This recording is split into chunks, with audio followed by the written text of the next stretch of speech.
So it's Mike, and he's from Blackwater Media. 3. And he founded it 5 years ago, but he's going to tell you all that. Mike, you're on. I was only giving me a certificate last week. But...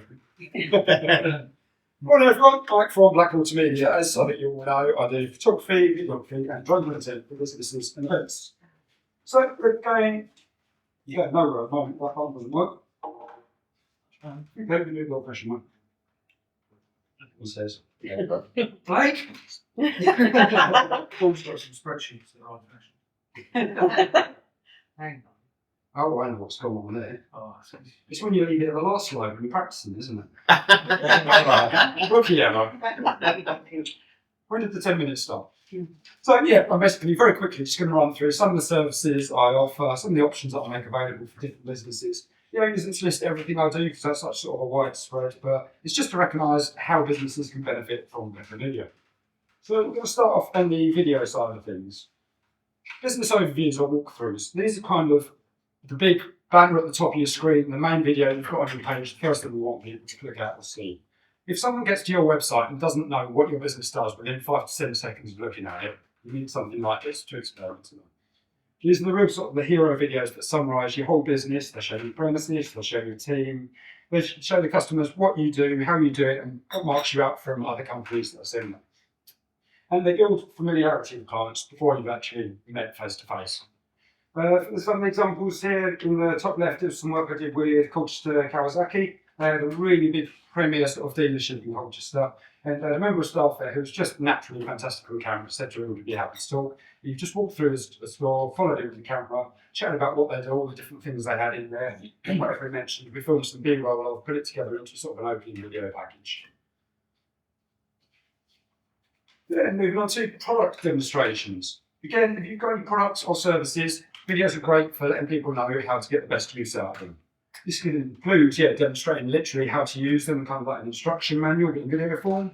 It can show the testing and development that's gone into the product and the background behind it, and also some of the real-world applications. And there's a couple of the guys from here know these are from a company that know that we all did a bit of work with. They do fire safety sort of products. First of all, we did a lot of work with the fire brigade that was actually doing the testing and showing the demonstrations of the products.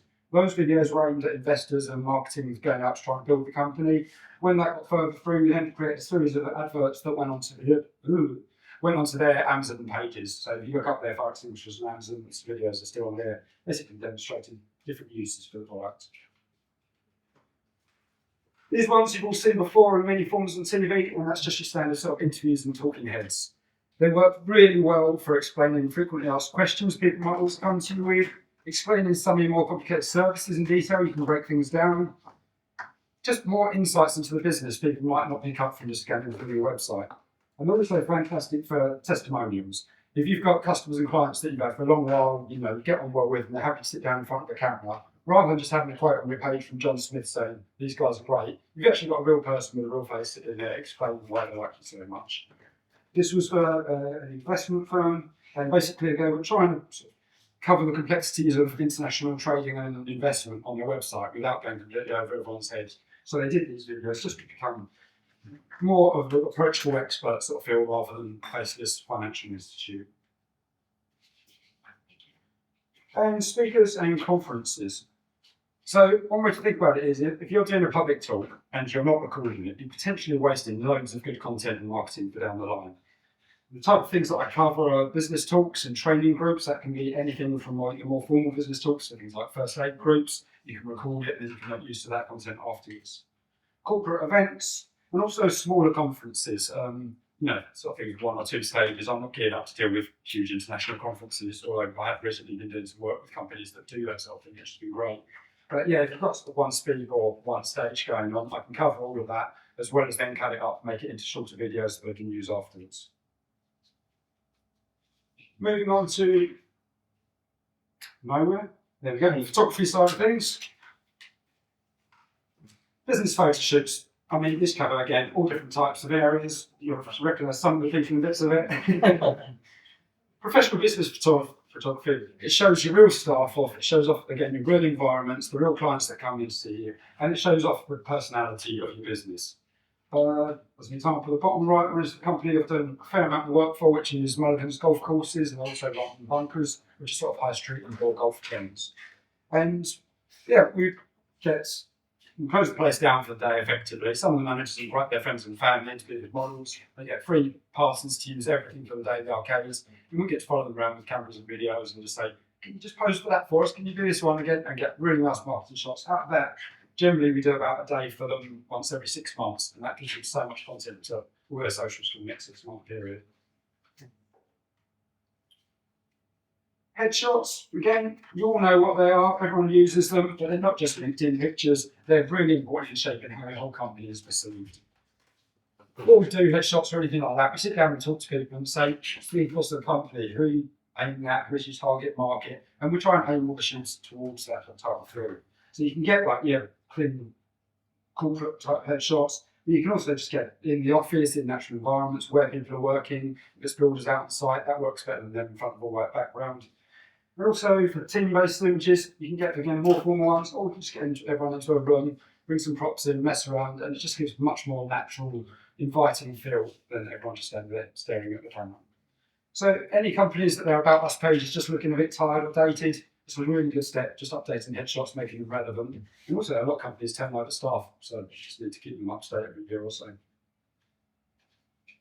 Product shoots can come in all different forms. Sometimes we do sort of quite lifestyle-based things, which is the products being used in the real-world environment, in their homes, in their actual applications. Sometimes it's more stylised things, like imagine you have a Nike advert that's just a trainee splashing through a puddle. It doesn't need to show the whole product, it just needs to show the sort of feeling of what you're trying to get across. But also we do things like the clean catalogue and things like that. And that was shot for, I don't know if you remember Mason, that used to do their cleaning work here.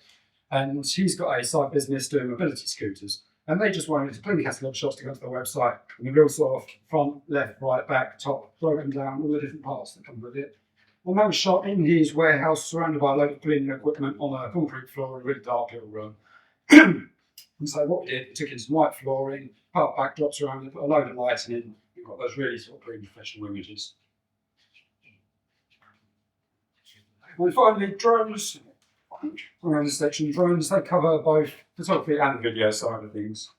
As you can imagine, they're super helpful for property sales, also location shoots for businesses, and as I was mentioning earlier, things like golf courses benefit really well from this, because that just looks stunning from the air. Developer projects like the ones at the bottom there, they were some buildings that were being reclad in London, and they just wanted before and after photos showing the difference of the work that had been done. Team photos, you might recognise that chap in the middle there. It just gives a different aspect rather than everyone staying at the level. We bring a drone into it, but it just makes it stand out and make something slightly different. And also, what I've mentioned before here, roof surveys for retail parks and bigger areas. They were going to scaffold the entire way around those buildings here, which was going to take about 2 weeks, cost tens of thousands, and close their car parks for 2 weeks. We went in for less than £1,000, flew the drone over it for half a day, found some problem areas, went, okay, there's an issue there, there's an issue in that corner there, so you only need to scaffold those corners, you don't need to do the whole building, you can keep the car parks open. So it saved them a huge amount of money. A couple of little other sort of site services we offer. Perhaps not here today, but these are all for Harris Brothers Company, who I've been working on for about 3 or 4 years now, and they install swimming pools.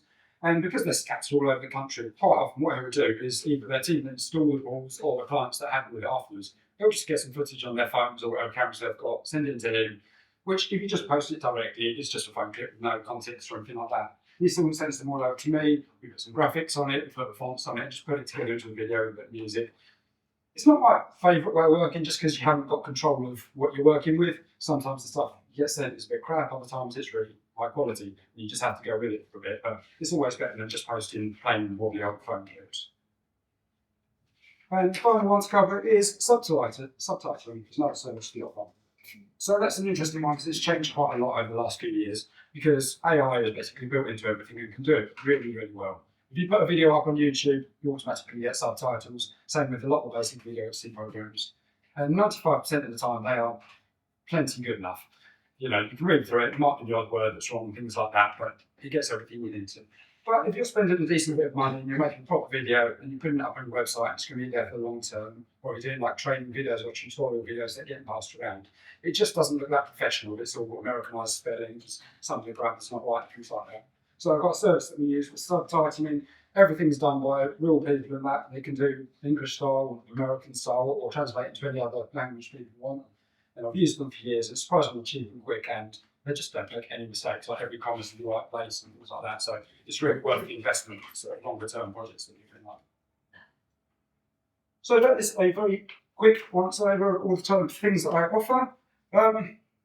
I guess the main question is, what am I looking for from you guys, which is why we're here in one form or another. And the short and obvious answer is, I'm after new clients. And the reason being for that is because I work with so many different industries and that, but most of my work is quite sort of short-term projects. It tends to be 1 or 2 days on site, 1 or 2 days editing. So in an ideal world, I'm looking for 2 to 3 shoots a week. In a realistic world, at least 1 to 2 a week to sort of keep business running. And that's just quite a lot of turnover in people. Obviously, it's great when you come back and you work with the same companies over and over, but I just need to meet new people quite a lot of the time. So if you know any businesses that have outdated website media, they use stock imagery when they could be using real photos, they just struggle to explain what they do in some of their sectors or services, or they just need generally strong marketing visuals and it's all looking a bit tired and outdated, please pass my details on. Thank you very much. Hey.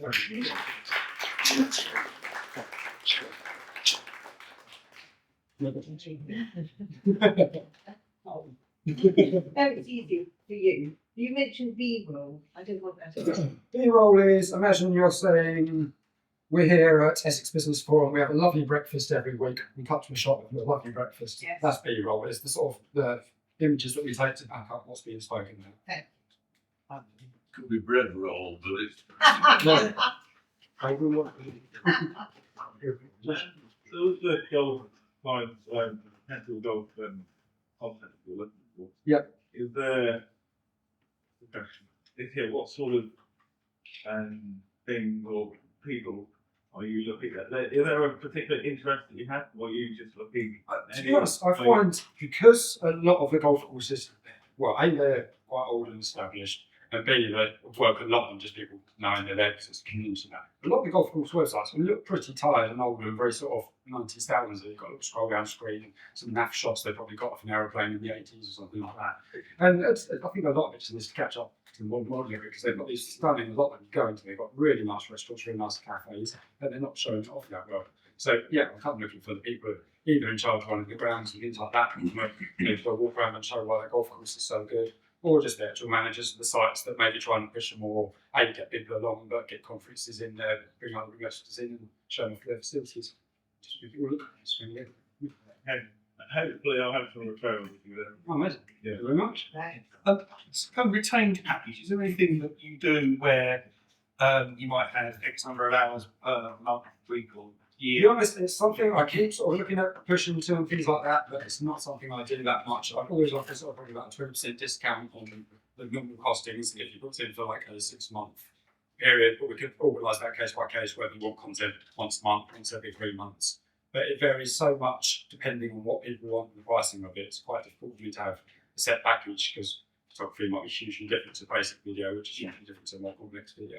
But you can work that through on Yeah, a client basis if they. Yes, yeah. I'll just sit down and talk to people about what they need to handle. How do you take photos of yourself? How do you do your own corporate photography? Do you like set it up and then run rounds and Oh, stand ready? That one at the start was very well. No, generally I work with photographers who get bigger jobs coming and things like that. We need 2 or 3 of us on site, and it's kind of a bit of a risk and roll, bit of a mix in terms of that. So we look cool doing that. We take photos of each other. Literally.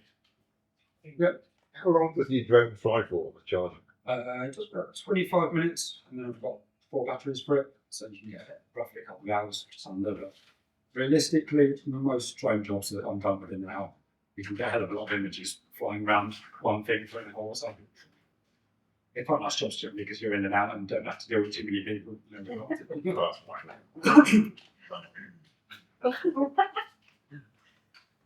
very much indeed. Well done.